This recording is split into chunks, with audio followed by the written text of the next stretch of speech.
Welcome back to Attachment Style Advice Hotline, where we solve your attachment problems one awkward conversation at a time. Today's episode, the classic stress shutdown. One partner is drowning in life's chaos while the other is left feeling ignored and disconnected. Let's take the call. Hi, Sean. Whenever Ethan gets stressed, he just disappears. He won't talk to me, won't text me back, nothing. I feel like I'm invisible when he's overwhelmed and it's killing me. How am I supposed to help if he won't let me in? Classic anxious, preoccupied response. You feel abandoned when Ethan withdraws, even though his stress isn't about you. Don't worry, Jesse. Let's hear Ethan's side. Hey, Sean. It's not that I'm trying to ignore Jesse. It's just that when I'm stressed, I need time to figure things out on my own. I can't deal with someone else's emotions when I'm already overwhelmed by my own.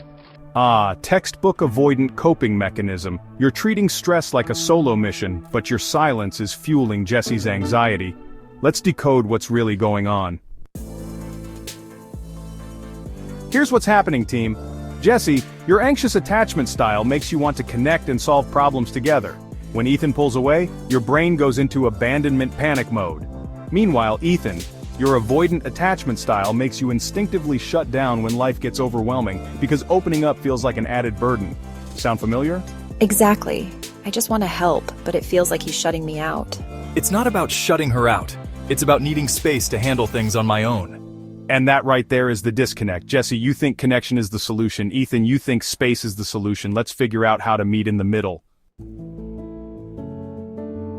Jesse, your job is to respect Ethan's need for space without taking it personally. When he pulls back, remind yourself, his stress isn't about me, it's about what he's going through.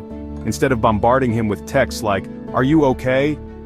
Try sending one supportive message like, "I'm here if you need me." Then give him the breathing room he's asking for. But what if he doesn't come back? What if he just stays distant? Great question. That's why we're giving Ethan tools to keep you in the loop. You're not abandoning him, you're giving him space to process while trusting that he'll reconnect when he's ready. Speaking of which, Ethan, your job is to communicate your need for space in a way that reassures Jesse.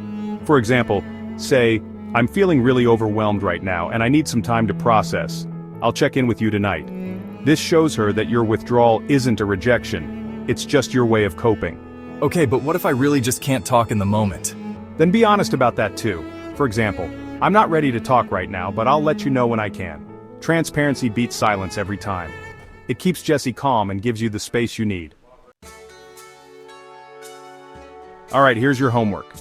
Jesse, when Ethan pulls back, resist the urge to chase. Instead, write down how you're feeling and remind yourself, Ethan's stress isn't a reflection of my worth. Then focus on doing something that brings you peace. Whether it's a workout, a Netflix binge, or just calling a friend. Okay, I'll try that. Ethan, your homework is to practice proactive communication. If you know you're about to go into shutdown mode, send Jessie a quick text to let her know what's going on and when she can expect to hear from you. A little effort on your part can save a lot of stress on hers. That actually sounds doable. And there you have it. Stress doesn't have to pull you apart. It can actually bring you closer if you learn to balance space and support. Remember, space isn't rejection, and connection isn't suffocation. It's all about how you navigate the middle ground. Until next time, stay curious and keep decoding.